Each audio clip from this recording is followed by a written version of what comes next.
Hey, everybody, welcome back to ACL. Christian Peckdimit, Alex Steimel. We are no longer in person, sadly, but we are back live joining you. And if you are indeed joining us live, feel free to hit the comment section, like it up, follow, let us know how we're doing, let us know what you're thinking as we go through this. And if you're listening back, do the same. Go find our socials, follow us on there. Best way to support the show. But I'll tell you what, Alex, we were talking about this pre-show. A little bit of a letdown after being live and in person last week.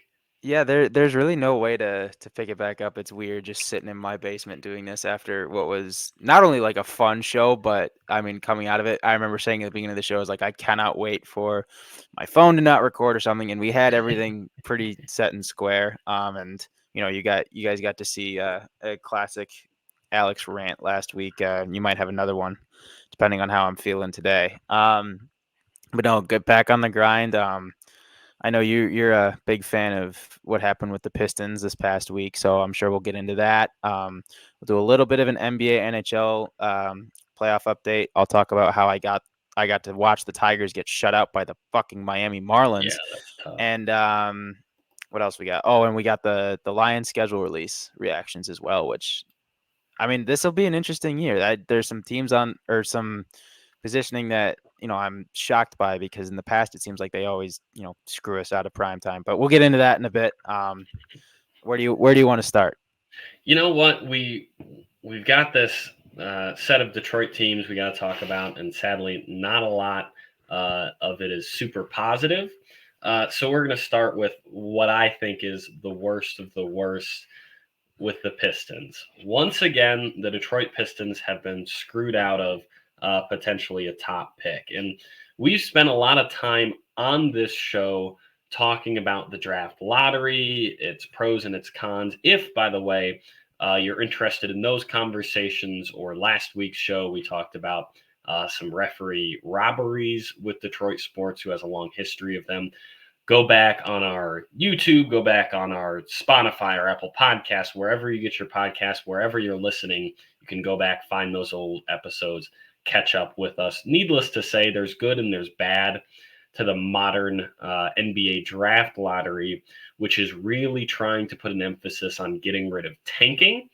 What does that mean in practice? It means that the teams with the worst records, the teams that are objectively the worst, based on basically all measurements, the wins and the losses, the most important measurements, that is, don't actually end up with the top picks a lot. In fact, for the last 6 years, 6 seasons in a row, the team with the worst record in the NBA has not received the number one overall pick. Now, Did you say how many years? 6 straight seasons. Six. I mean, they're doing what they set out to do at the end of the day, like which is to prevent all that tanking garbage. Which I mean, we talked about a little bit with Bryce, but you know, at least they're getting that done. But at the same time, like 15, 15. really? That's the problem is, Alex, you're exactly right. There are proponents of the way that the modern draft lottery is set up that would say, hey, this is exactly what it's supposed to do. Don't tank, try to compete, have more watchable basketball games, because you might not end up with a pick to show for all those losses. I would say, and the other side of that argument is that, damn it, did you watch any Pistons basketball this year or last year or even the year before? There's no tanking involved. We just suck. We're just It's really as really simple as bad. that. We're just really bad at basketball. And there is no intentional losing. And if there was, it wasn't, if we had tried that little bit extra harder, we maybe get two more wins. Like there is no realistic scenario where this team or the Wizards or anyone else at the bottom of this draft lottery actually has a winning season or even competes for the play in. In practice, what it does more times than not is screws teams like the Pistons out of opportunities to actually get out of the hellhole bottom of the barrel of the league. So you have teams, and granted, this is maybe the draft that you want this to happen in if you have to choose. As far as picking poisons go, this NBA draft in terms of talent isn't great. Some say it's terrible. I don't know if I would go that far. Obviously, you always judge the pool of talent in any draft, in any sport, well after it actually happens. Everyone seems to be more focused on retroactively judging these picks. And so I think you still need to do that here. Wait a little bit. Regardless, that doesn't mean it doesn't suck. You know, Yeah. you watch so much of this team right here. If you're watching on the live stream, I got some Pistons memorabilia in the background. You watch so much losing ball, and it feels like with situations like this, even though that number one or number two or number three pick, you end up with a five, of course, might not have actually helped you all that much in this draft in particular, you still feel like you're wasting time, and it feels like a futile effort to be Yeah. following this team. Well, and here's my thing. There is, I'm just kind of sitting here, and I'm always gonna think about it from the fan perspective. For our Mm, listeners that don't know, that's just where my brain instantly goes. Whether it's a good or bad thing. What Pistons fan like did this? Like, what did we do as Pistons fans and as Detroit sports fans to cause this pain? Where I part of me is wondering if we're not grateful enough for getting the number one pick a couple years ago and then continuing to be so bad or something along those lines. I genuinely don't get it. Um, I also this is the overall problem with draft lotteries, and we've talked about it previously.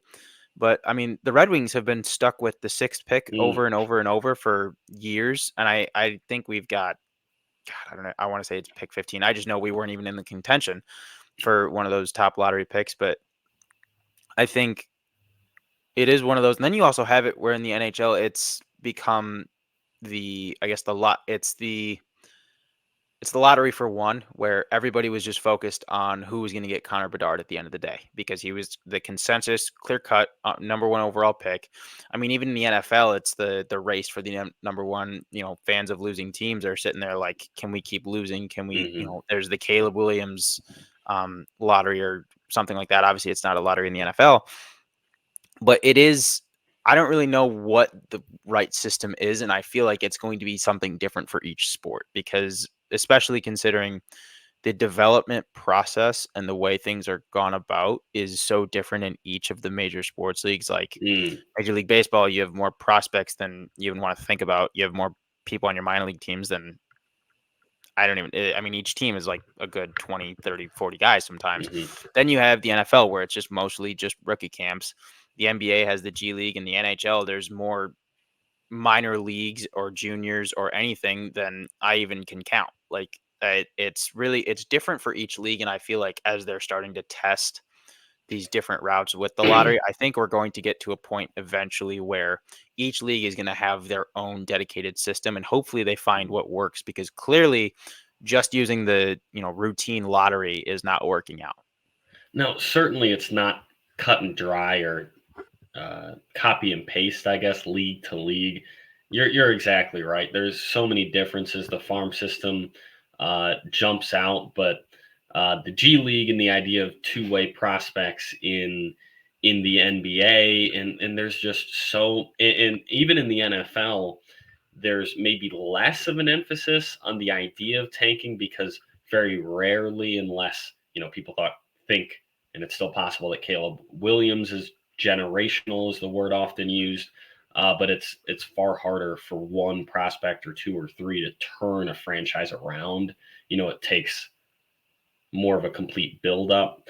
So I think the NBA is more prone to it because you only got five fucking people on the court. One guy really can change it, a la Kobe, a la Jordan, a la LeBron, a la Wemby, anybody.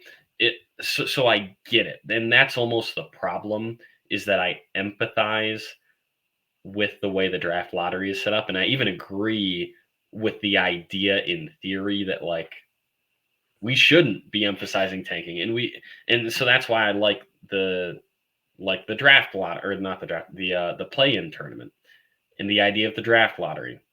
But often it does end up with things like this that, like I said, at the end of the day, isn't a huge deal because of the pool of talent, and you still pick a number five, but it hurts. You know what I mean? For a franchise that already has plenty of hurt.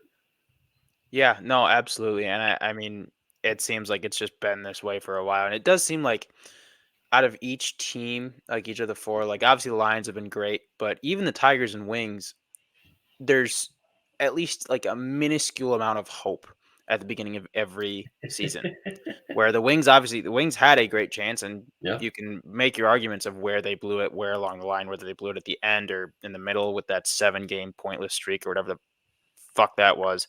Even with the Tigers, like we're starting off well, then going to shit, and then going back. It really it teeter totters. The Pistons, though, I can't remember the last positive, but since Kate. Since Cade, and that's another part of the problem is that it's not punishment for squandering it, getting screwed in the lottery, but it's not like the Pistons have really given him a lot of talent.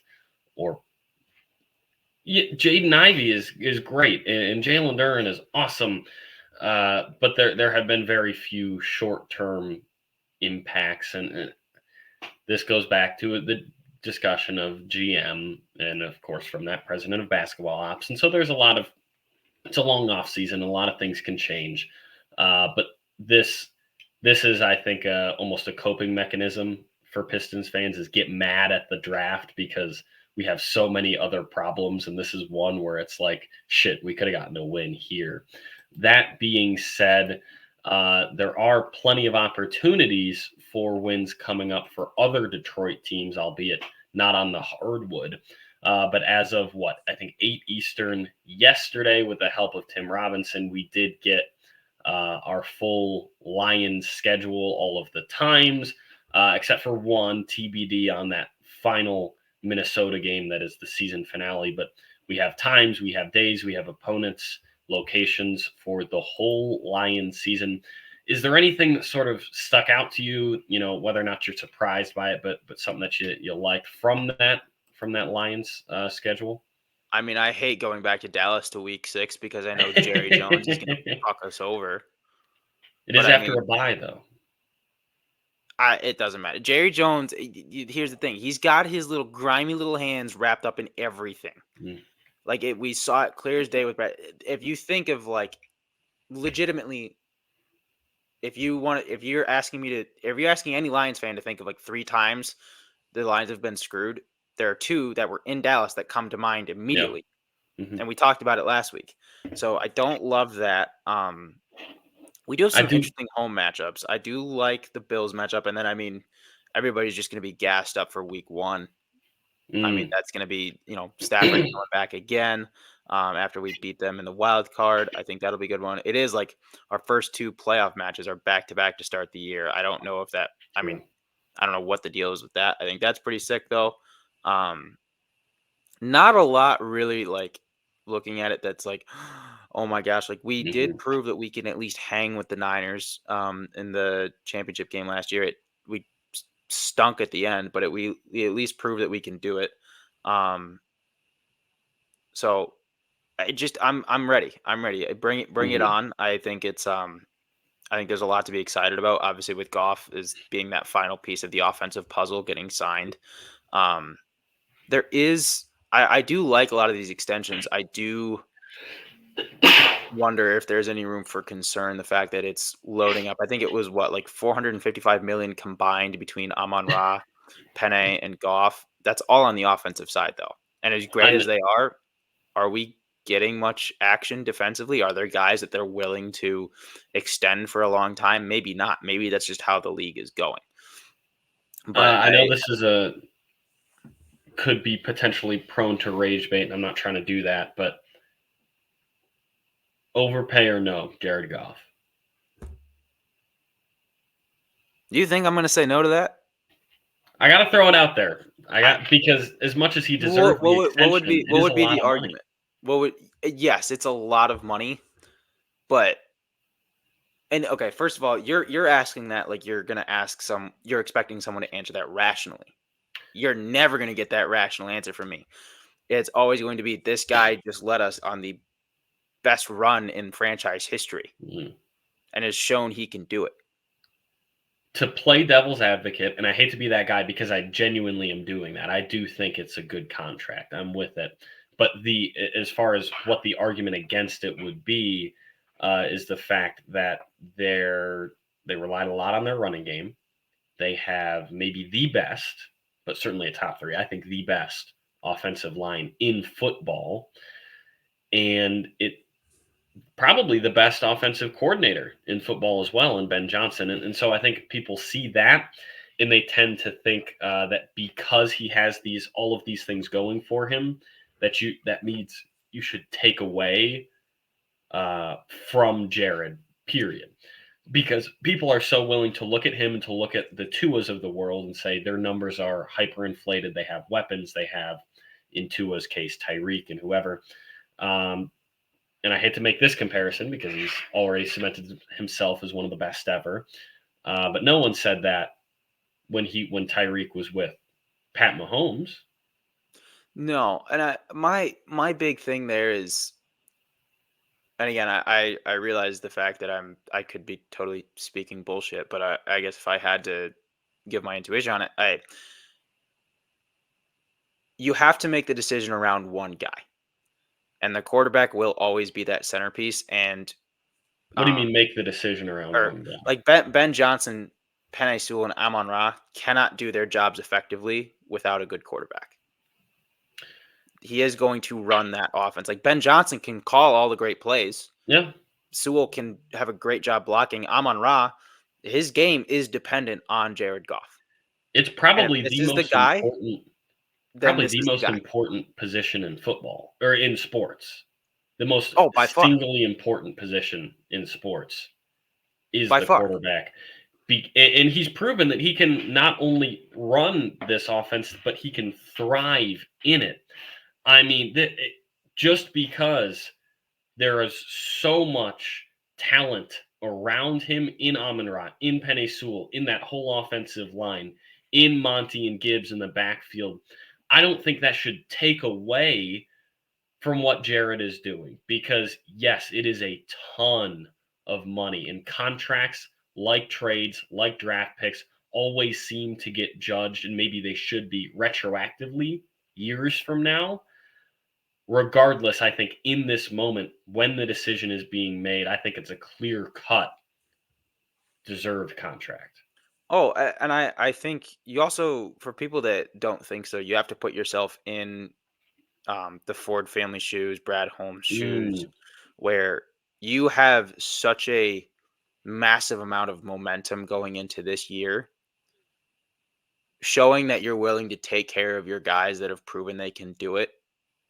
I mean, who I guess you con- do have the people in your life that it's like, oh, okay, I've gotten a bag, but I'm gonna sit back down. I mean, how much was his signing bonus when he was the first overall pick? yeah, Was he first or second? first from When he Cal. was the Yeah, first overall pick, like it is clear that I don't think he's in it for the money. I think he's in it for the wins. He's got a good team around him, and this put the Fords at least on those that they are willing to break the bank to put a winning team on the field and put I their got guys and their mindset and mentality on that field. And I don't think I think it's the right amount of money, no matter what they were going to pay him, whether it was mm, less or more. It was whatever that. he agreed to and what's going to put it back on the field. And to me, that's all that matters. That is a great point. Is that it is a lot on this ownership group because context of the franchise, man, we suck. We've been bad for a long time. If this ownership group, if the Fords did anything to immediately snatch, whether directly or indirectly, the players that made that winning possible away from this city that quickly, uh, yeah, I think it would have been a bad move. I got something for you because you referenced it not being about the money. I saw a report earlier that Jared said something along the lines of not about the dollar sign. It's about getting what he now has in his contract, which is a no trade clause. Buddy wants to fucking stay in the D. So be it. That's great. But and you know, you can make the argument that, like, especially in baseball where you see guys sign like 10-year-long deals with a no trade Mm. clause, and then when they get old and they suck and you can't get rid of them and you're stuck. Context for people that aren't from Detroit, nobody ever fucking wants to come here. So the fact Stay that is someone one wants to thing. Come at all is a different thing, dude. the fact that he's came here, he wants to stay, he wants to be with this group, and he believes in what this team and this organization is doing, that you cannot describe that feeling to anyone that isn't a Detroit sports fan, because Mm. you're Dodgers fans, you're Yankees fans, you're Leafs fans, you're, I don't know, any of those big city teams that whatever you can think of, that's where players want to go because they want to be in that big market. They want to be with winning teams or historically known winning teams. They want to Yeah. be with these notable franchises. Nobody has ever said that about Detroit, at least from a football perspective. No, you're exactly right, and So I'm taking it and running. I definitely get what you referenced earlier as well, which is the fact that we got a fuck ton of money in those three guys. Panay's the highest paid offensive lineman. Amon 455. Ra, yeah, Amon Ra for 455. in those three. Yeah, and those three combined. Amon Ra is or was for a short period of time the highest paid wide receiver. Jared is, I think, per year the number two highest paid quarterback in the league. It's a lot of money to sink into three guys, and you're definitely um, making a big investment for the Yep. next couple of years, and that's important because Ben Johnson has gone to great lengths to say another year, but outside of that, we don't know. So there are question marks. It's not all complete, and that's a lot of money in three guys. But I think at the end of the day, all three are probably extensions that you almost had to give. Yeah, absolutely. And I think it's extensions that, it's those extensions and that, winning record last year and that run last year. Those are the reason we already have season tickets sold out. Yeah. Those are the reason ticket Mhm. prices are ridiculously expensive. It's the reason people want to go, is because they want to see they've got those building blocks. And Brad Holmes said it after the LA game. They were intentional being about grit and being about hard work. And this is clearly they believe they found their guys, and they've proven that with their guys, at least so far, things can work. No, we didn't win a Super Bowl, but you have to take what you can get. You're not going to, you're going to have rough games. Unfortunately, we had ours against one of the best teams in football. I see no reason why we can't repeat that again. I'm with it. I like it, and that's where almost all of the money betting wise is going to win the NFC. A huge percent. It's like 20% of the public money to go to the NFC to win the NFC is on the Lions. Hopefully, though, you didn't put that money on your Detroit teams over on the Diamond, despite that red hot start. Tigers continue to sort of trail off here, and we are Dude, squeezing. We're holding on with our last I little went finger. to the game on Tuesday. I know you did, dude. That's so fucking tough. 9 innings were done in less than 2 hours. I'm sitting there with a buddy of mine, and all of a sudden I look, it's like, it's the ninth inning, and we've barely. I feel like this should be the sixth, and it's because they.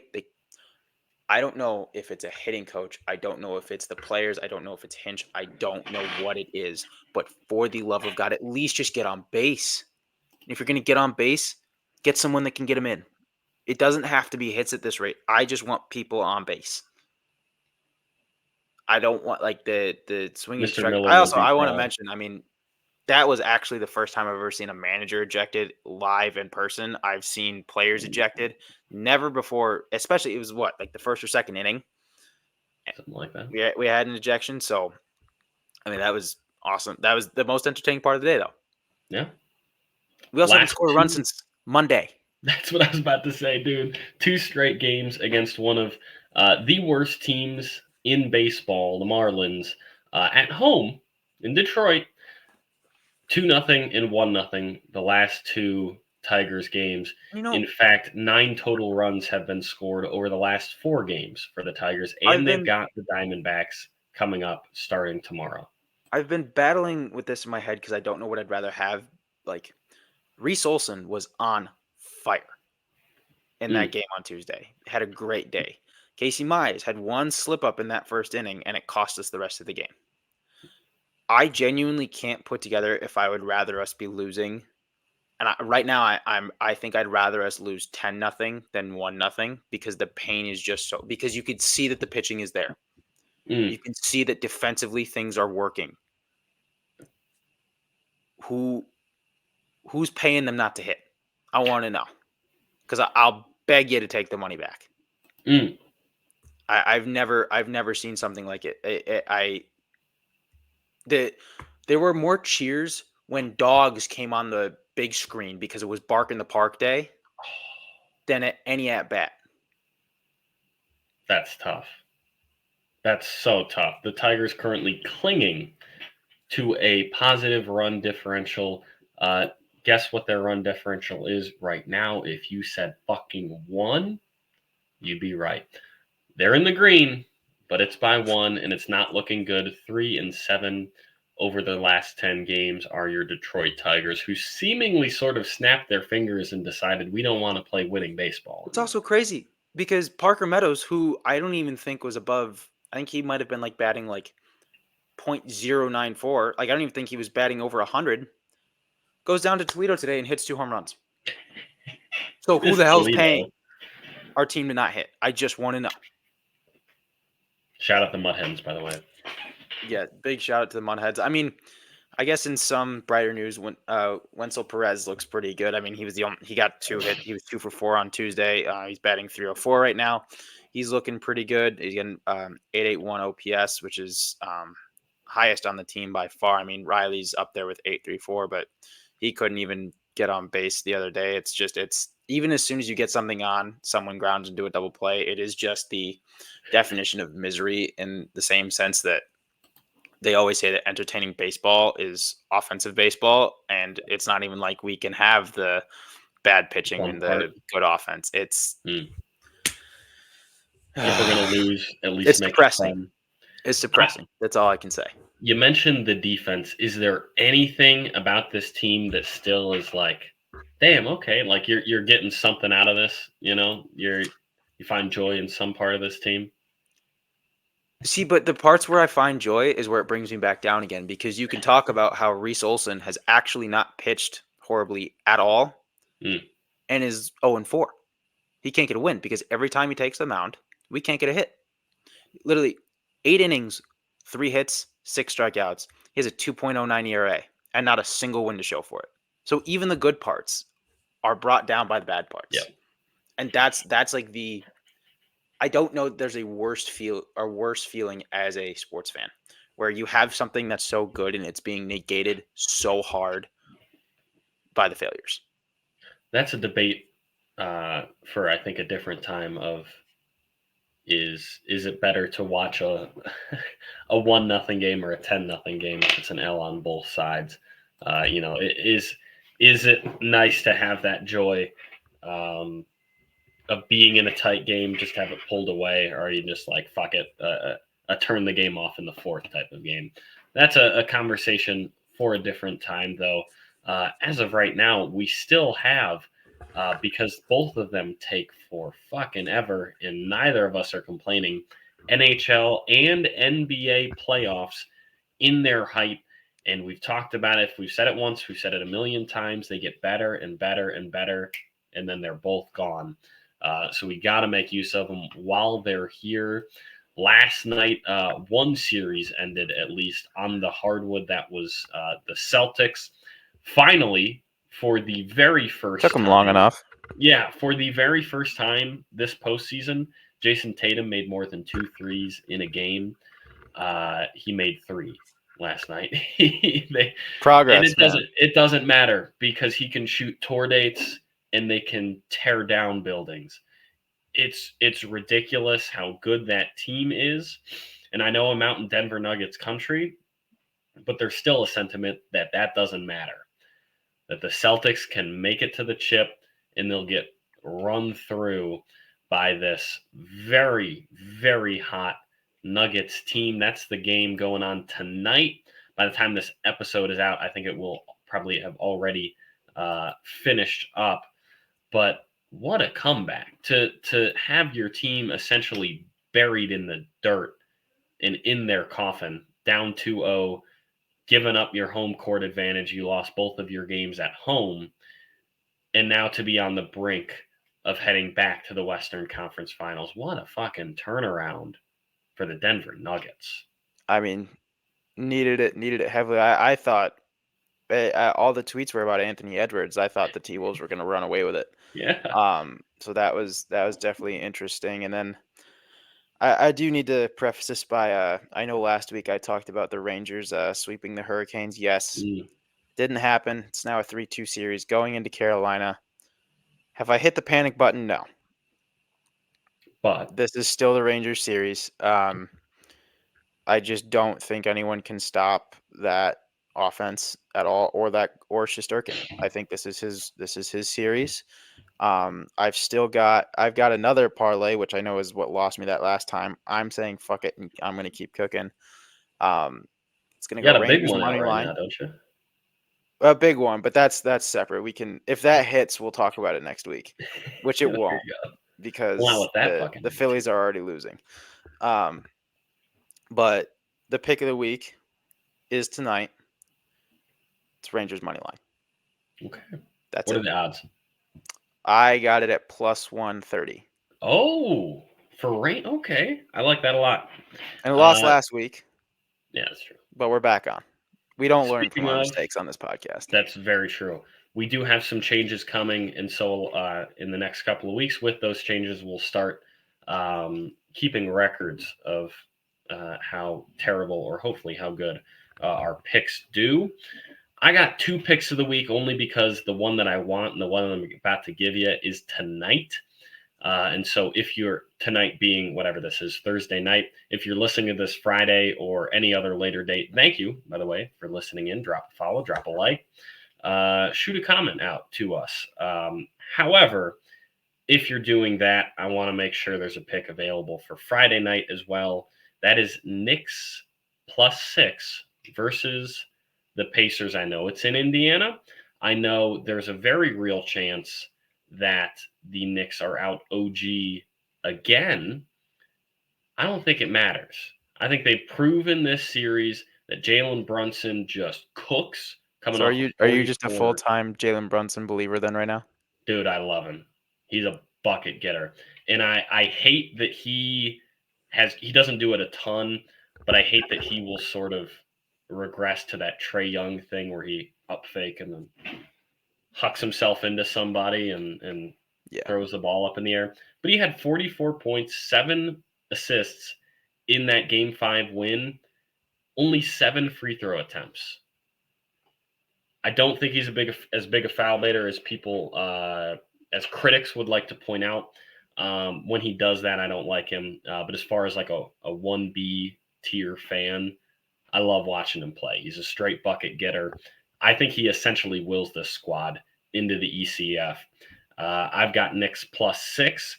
Their money line is +190. That's sort of intriguing. But as far as my actual pick goes, it is +6. Very good. I guess if you're giving out a tonight and then rest of the week, I guess I'll Yeah, do one sorry, I don't too. mean to.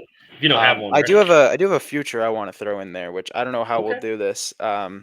I had If a Nuggets future I threw out a couple weeks ago. Well, this is a baseball one, so this would be Mm, way at the end of the year. way But far I away. got plus 400 odds on an Aaron Judge to lead the league in home runs. It was plus 400. Right Ooh. now, he's got 11, and I want to say Kyle Tucker is leading with Mhm. 13. Let me check. Yeah, Kyle Tucker's leading with 13. Judge is tied for, well, technically sixth, but he's only 2 runs back of first. The fact that I got arguably the best home run hitter in baseball Yeah. to lead the league at plus 400 odds, I All hammered right. that right away. So we'll keep an eye on that future as it keeps going. But I guess that'll be my pick of the week, but also pick of the season That was starting my in May. first thought was, damn, those are great odds, no? I Yeah. mean, come on. I know we don't talk a ton of golf on here, but worth referencing the PGA Championship did start today. Scott is Xander back. Scotty's back, baby. Scott is He back. eagled his first hole as a father, professionally, that is, which is crazy. Xander Schauffele, a surprise Cooking leader. today. Dude is A, 9 under through the first 18. B, shot a course record 62 to lead. As of right now, there are still a couple of players that have yet to finish out all of their holes. That being said, leads all players right now.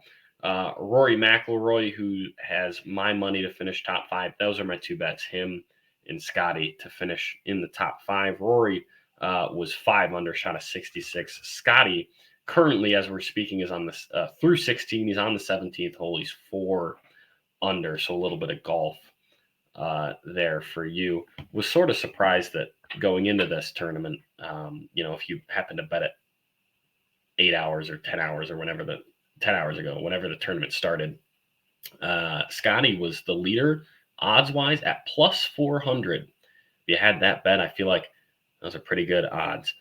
But I think that's everything.